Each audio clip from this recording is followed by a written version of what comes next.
Assalamualaikum warahmatullahi wabarakatuh. Jumpa lagi di channel YouTube Royan Bayan. Informasi kali ini yaitu menjalankan usaha grosir sembako dan toko kelontong agar untung. Oke juragan, sebelum lanjut silahkan subscribe dulu, pencet ikon jempol, klik juga lonceng notifikasinya. Oke gan, saat berbelanja kebutuhan harian kamu pasti sudah sering membeli barang di warung toko kelontong.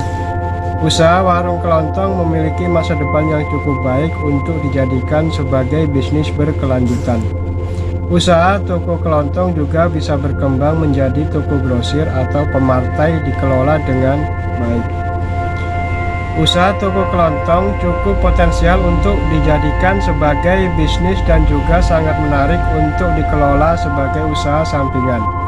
Bisnis warung kelontong memang tidak sirna oleh waktu sehingga bisa menghasilkan keuntungan yang sangat besar dengan modal yang minim atau yang kecil. Saat ini masa depan untuk menjadi agen grosir atau membuka toko kelontong kecil-kecilan juga sudah semakin mudah dilakukan. Dengan cara bermitra dengan salah satu e-commerce bisa menjadi solusinya. Muncul satu pertanyaan, apa itu warung kelontong? Warung kelontong adalah toko kecil yang menyediakan kebutuhan harian dan biasanya berlokasi di pemukiman padat penduduk di wilayah Indonesia. Warung kelontong bisa ditemukan di banyak tempat. Biasanya warung kelontong yang paling dekat dengan kehidupan harianmu, dan kamu akan berlokasi di salah satu rumah di komplek tempat tinggal tersebut. Warung yang mungkin berlokasi di sebelah rumah yang kamu tinggali sewaktu kecil itu merupakan salah satu contoh toko kelontong. Warung kelontong memang tidak harus berlokasi di toko berukuran luas. Beberapa pengusaha warung kelontong bahkan memanfaatkan area teras rumahnya untuk membuka warung kecil tempat membeli barang kebutuhan harian. Karena itulah, kamu tidak memerlukan modal yang besar saat berencana untuk mulai membuka toko kelontong. Hanya dengan modal kecil, kamu bisa mulai membuka toko dan menjual beberapa barang kebutuhan sehari-hari. Seiring dengan berjalannya waktu, kamu bisa menambah jenis barang dan jumlah stok yang dibutuhkan oleh konsumen. Pemilik warung kelontong juga berasal dari berbagai kalangan, baik yang menggantungkan pendapatan dari usahanya atau memang hanya sebagai sampingan. Kamu juga bisa mulai sebagai usaha sampingan agar nantinya bisa mendapatkan income utama dari bisnis toko kelontong. Ada pertanyaan lanjutan, apa keuntungan dari usaha warung kelontong? Jawabannya, siapapun yang ingin memulai usaha pasti ingin mengetahui potensi dari bisnis yang akan dijalaninya. Sebagai salah satu usaha yang relatif mudah, berikut ini keuntungan yang bisa kamu dapatkan jika membuka usaha warung kelontong. Yang nomor satu, stok barang mudah didapatkan. Supplier dan distributor barang mudah didapatkan. Hanya perlu menyesuaikan harga beli dan perhitungan keuntungannya. Yang nomor dua, bukan usaha musiman. Tidak seperti tren makanan yang biasanya timbul tenggelam, pangsa pasar warung kelontong lebih mudah didapatkan. Yang nomor tiga, modal fleksibel. Baik biaya maupun tempat usaha bisa dikondisikan secara fleksibel sesuai perencanaan warung kelontong yang ingin dibuat. Yang nomor 4, prosedur hukum sederhana. Warung kelontong tidak memerlukan surat izin perdagangan atau pendaftaran usaha ke badan hukum. Pemilik usaha hanya perlu menjadi wajib pajak saat pendapatannya sudah mencapai dari lebih 600 juta per tahun. Nomor 5, nol biaya transport.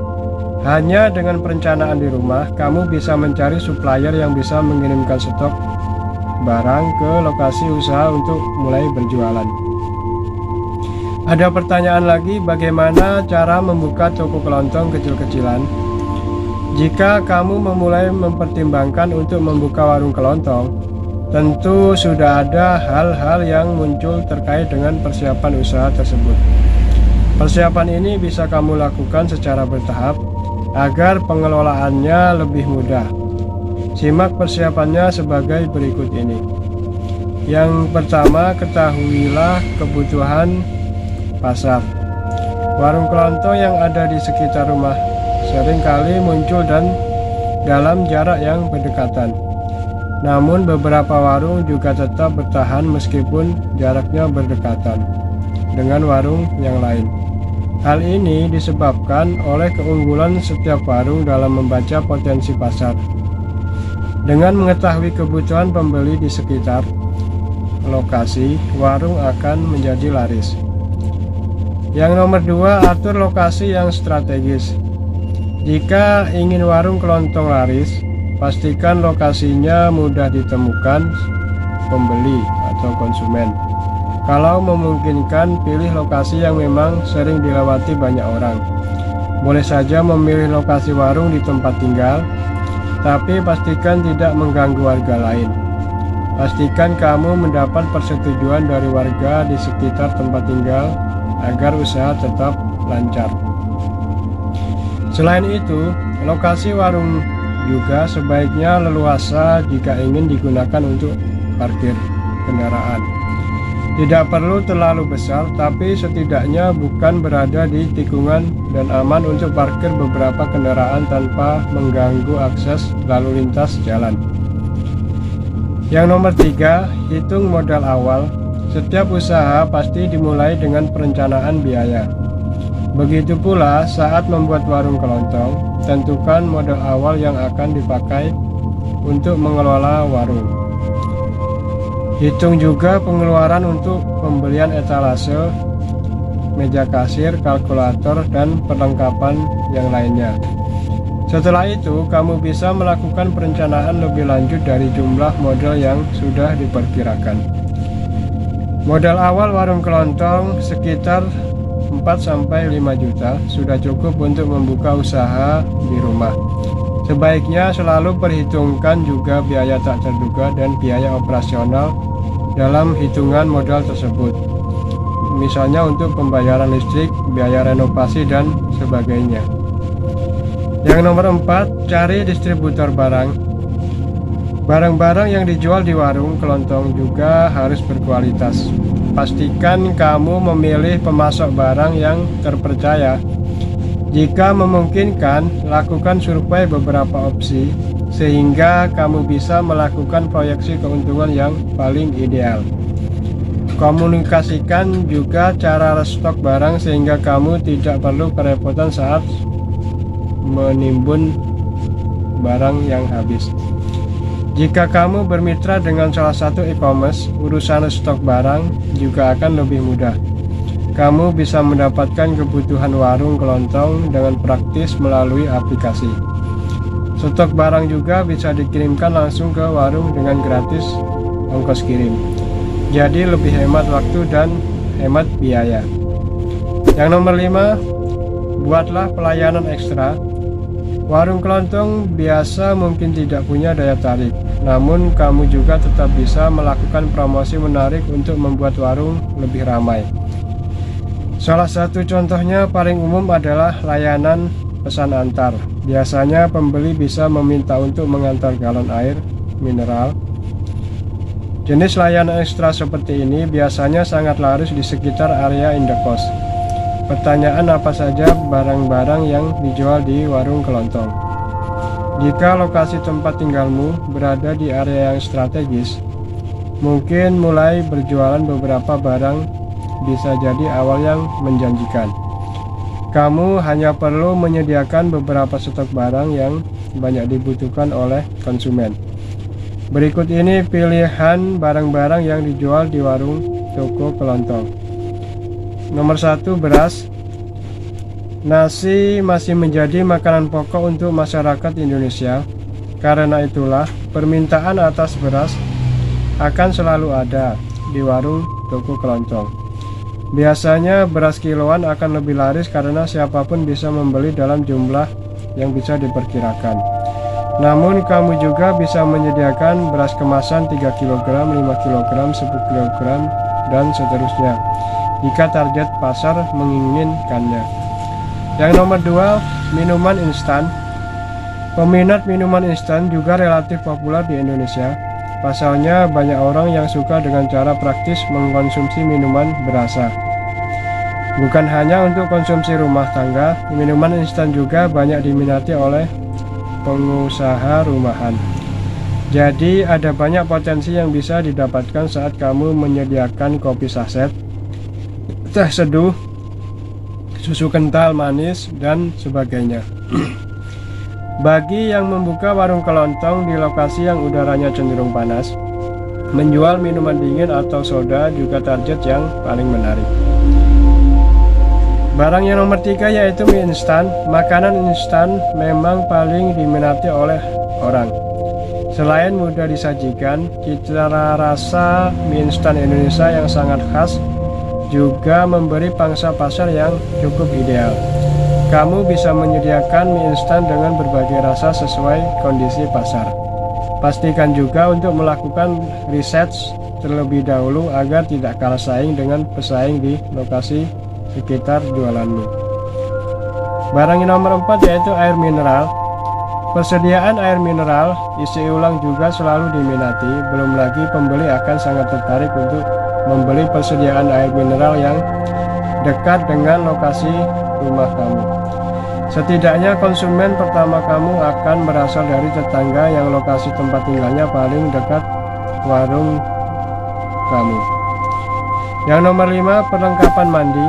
Mandi juga jadi hal rutin yang selalu dilakukan oleh orang-orang. Oleh karena itu, menyediakan sabun dan sampo akan mempermudah konsumen untuk membeli kebutuhan sehari-hari. Agar lebih laris, kamu bisa melakukan riset terlebih dahulu terkait merek apa yang diminati atau disediakan merek yang paling umum banyak dicari konsumen. Barang yang nomor 6 yaitu peralatan kebersihan. Membersihkan rumah juga menjadi kebutuhan krusial bagi rumah tangga. Karena itulah menyediakan alat-alat kebersihan seperti sabun cuci, cairan mencuci piring, dan cairan pembersih lantai juga diminati oleh konsumen warung kelontong. Sejak masa pandemi, beberapa orang juga akan membutuhkan disinfektan untuk membunuh bakteri dan virus. Barang yang nomor 7 yaitu makanan ringan. Orang Indonesia juga terkenal sangat suka ngemil. Karena itulah kamu bisa menyediakan makanan ringan. Stok makanan ringan juga biasanya menarik untuk anak-anak. Oleh karena itu, biasanya makanan ringan seperti permen, keripik, dan biskuit disimpan di bagian depan etalase warung kelontong. Saat ada orang tua yang berbelanja kebutuhan pokok bersama anak-anak, bisa sekalian beli makanan ringan. Pertanyaan, bagaimana mengatur kasbon di warung toko kelontong? Bagi usaha warung kelontong, biasanya pembeli cenderung mengajukan kasbon. Hal ini memang jadi tantangan sekaligus kesempatan yang menjadi daya tarik warung kelontong.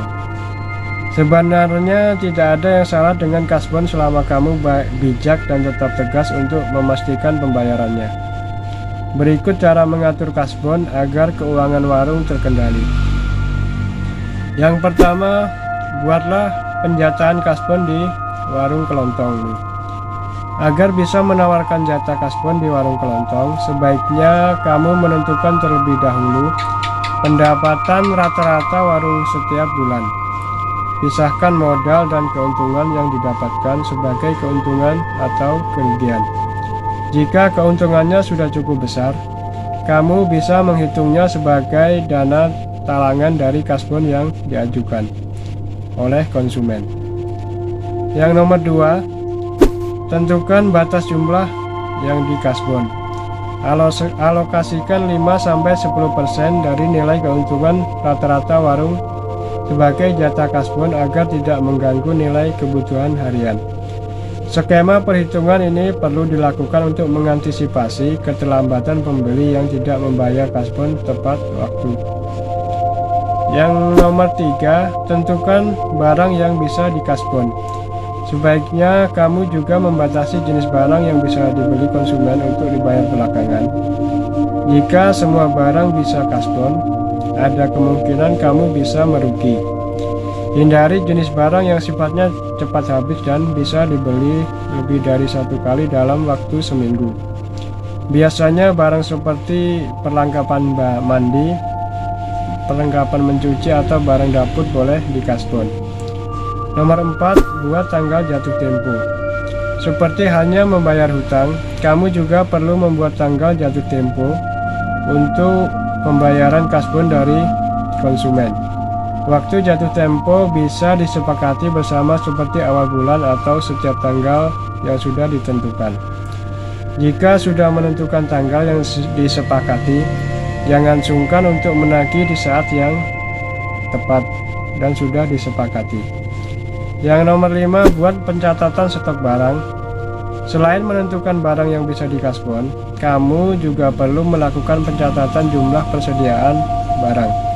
Hal ini penting untuk menghindari kehabisan stok akibat terlalu banyak konsumen yang kasbon. Dengan begitu, kamu tetap bisa menyediakan jumlah permintaan dari konsumen lain yang akan membayar dengan cara tunai. Bagaimana cara meningkatkan pendapatan warung kelontong? Selain dikelola dengan baik, tentunya kamu perlu memperhatikan rutinitas pengelolaan pendapatan agar warung kelontong bisa semakin sukses. Selain menjaga dan melayani pelanggan di warung kelontong dengan baik, pastikan untuk melakukan pengelolaan keuangan dengan rapi. Toko kelontong kecil-kecilan mungkin terkesan sebagai bisnis yang sangat sepele. Namun, kamu juga bisa melakukan beberapa hal tersebut tadi agar dapat meningkatkan pendapatan warung kelontong. Semoga bermanfaat. Share sebanyak-banyaknya di media sosial yang kamu punya. Selamat jumpa lagi di video-video saya selanjutnya. Assalamualaikum warahmatullahi wabarakatuh.